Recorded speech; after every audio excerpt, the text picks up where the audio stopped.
just a year older, just a year smarter, and not a rookie anymore. So I've kind of gone through the ringer in a year and got to see everything, and now it's just like I said, just coming out here and getting better. It's not as much pressure, it's not as much hype.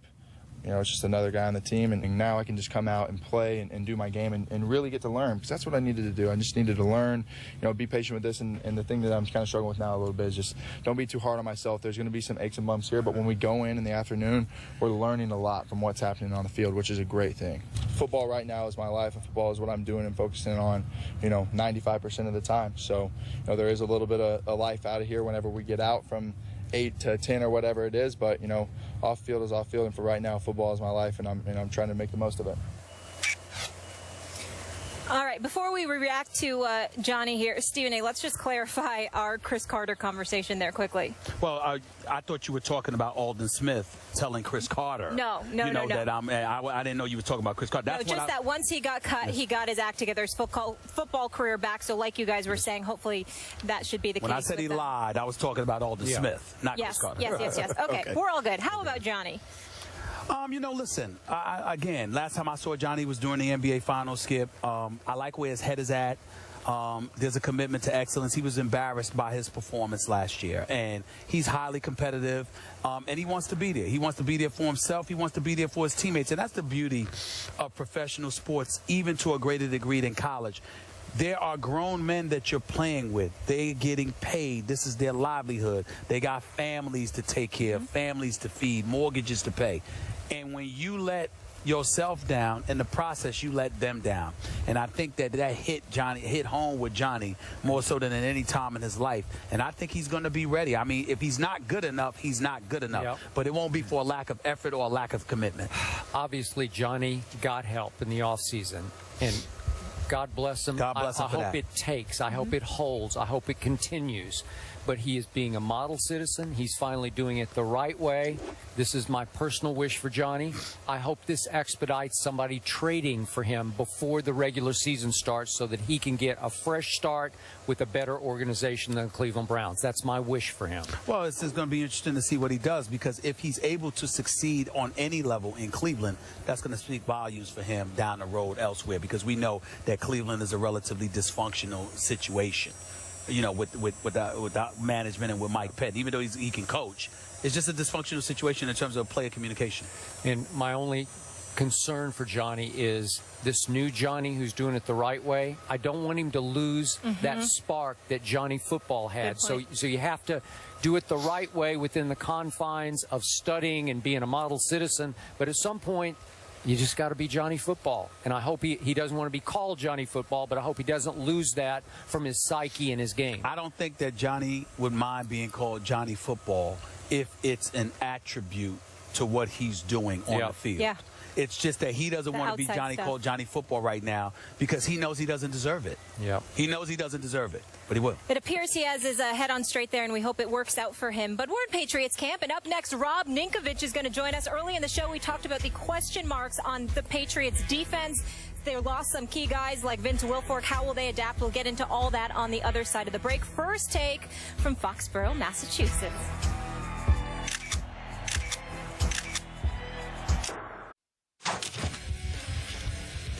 This next story is one I really don't like having to report. Unfortunate situation again here. 49ers linebacker Aldon Smith arrested Thursday night for hit and run, DUI, and vandalism, according to the police in Santa Clara, California. This is Smith's third arrest for drunken driving. He was suspended for the first 9 games of last season for violating the NFL's personal conduct and substance abuse policy. Stephen A., it's becoming a pattern. Your reaction? What do y'all want me to say? I mean, I'm so sad for this brother. It's terrible. And what I'm about to say, I'm not proud of. He obviously needs help.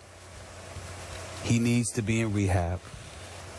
But with all due respect, not before he spent some time in prison.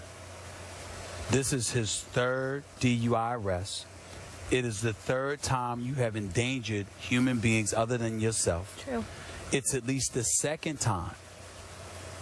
I'm sorry, it is the 3rd time. But one of those times, if I remember correctly, he was out there 7 in the morning while kids were about to go to school, waiting by the little bus. So just imagine for 1 second, you're a parent out there, and you walk your child, or your child is at the bus stop. They're 7, 8, 9 years old, or whatever the case may be. Who in God's name is expecting a drunk driver to be riding around at 7 o'clock in the morning? And that was his last offense. And by the way, I think he only served 11 days of community service, or whatever the case may be. Enough's enough. I usually reserve these comments for criminals. I would never say that about somebody who has a problem, which clearly he has. He has a problem with alcohol. But the fact that you continue to get behind the wheel, this was not just a DUI charge. This is vandalism as well. There's a hit-and-run charge that took place. This brother got to go to jail, man. He does. I hate to say this. I'm sorry. There's so many brothers that I know in the league. And when I say brothers, I'm talking black, white. I'm talking everybody. There's so many brothers in the league that I know, that I'm cool with, and I know how I'm going to be looked at. Now, I'm about the business of saving lives. Yeah. You can't have a dude that's getting behind the wheel on multiple occasions and endangering the lives of others, not just himself. You can't have that. And this is what he is doing. So he needs to go to rehab and get help. But the first order of business, because last time I checked, I don't think they serve any brew in jail. Yeah. This brother need to be behind bars. He need to serve. He need to do a few months. You know, where they close in the cage, and you behind bars. You ain't gonna get a drink then. Make sure you use that to become sober. And then when you get out, go get your counseling. Don't even notice I ain't even bring up football. There's no way in hell that Alden Smith should be playing this upcoming season. No. He should be playing this upcoming season. I mean, I said that about Sheldon Richardson because of the heinous, but you know, just talking to him yesterday, all of this other stuff, you know, I look at it and said, okay, 4 to 8 games might be better. But Alden Smith, behind the wheel, drunk again. Now you got to go to jail. I'm sorry. He's got to go to jail. So at what point do we quit calling this story sad? Because I keep hearing, oh, it's so sad. And I get that. But at some point, it's a good point, Skip. It's just sorry and bad. I think it's sad if someone has a problem, that they have a problem, if they're suffering from alcoholism. I think it's sad. Okay, but at some point, he needs to be held accountable, as you started to do there. I'm so with you on this, because this brother at one point was considered maybe the best pass rusher in pro football.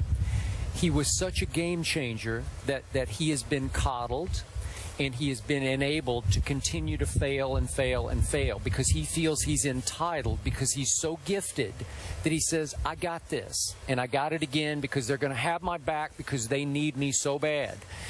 Now they need him because the 49ers are just flat out crumbling before your very eyes. And it hurts me. The sad part to me is our guy Eric Mangini. I consider him a friend. I love Eric. I've had my clashes with him, but I love him. And I respect happy him. And proud of him that he's back in the NFL. Yeah, and he's the new defensive coordinator of this. With this, somewhere he'll make it work. He'll make it work. He'll make it work. But trust me, when he heard this news, I assume earlier today, he fell off his chair. I got all these problems, and I got that. Now I'm losing this guy. Well, it's that sense of arrogance. I'm above the law. I'm entitled. I'm above society. I don't play by the same rules you people play by. You know what? That could be it, Skip. Or it could be that he just really has the problem that you've highlighted in the past. He only had 2 sacks last year, and it was in the same game. But I will tell you this: MAD, Mothers Against Drunk Driving, you got it, and other organizations. You know, I mean, they speak against this religiously, and they do fantastic work. And I got news for you. For a lot of people out there that want to sit there and look at somebody like myself and say, my man, you know, give the brother a chance. No, he's had multiple chances. And keep in mind, when a car hits you because somebody behind the wheel is drunk, that car and that driver does not see color. You understand? Mm-hmm. It can hit somebody black just like it can hit somebody white, just like it can hit somebody from any ethnicity. Yep. I don't give it. This guy needs to be behind bars for this. To piggyback on both of your points, and I don't want to quote Chris Carter here, but when he was cut, didn't he say that was the best thing that ever happened to him to get his life together and get his career? He was lying. What else is new? What? I'm so surprised. Somebody stood up there and looked at the cameras and said, I am healed. I have learned. I know. What I'm saying is that by not being able to play, by going to jail, by going to rehab, that can benefit him in the end as a player, as a person, to get his life back on track. Well, I guess what I'm saying to you, Molly, is that's why I brought up jail. Because after he went through something like that last time, and just in terms of being suspended, just in terms of being out of the game and having to do community service, he looked in the camera and said, I'm agreeing with that's you, what I'm though. saying. I know. I'm just saying that my point is that's why I bring up jail, because that's when we'll know. Because like I said, I don't think they serve brew behind bars. Yes. Yeah. And I'll also point out, I do know a couple of guys that have reached out to him and mentored him in the league, and former NFL players as well, tried to work with Aldon Smith because he is such a special talent. And I know don't want to be insensitive, but to bring it back to football, they lost 4 of their last 5. There's a lot of issues there. They have a new coach in Jim Tomsula, so a lot going on there in San Francisco. But we're in New England, and more First Take after the break from Foxborough. Issues here.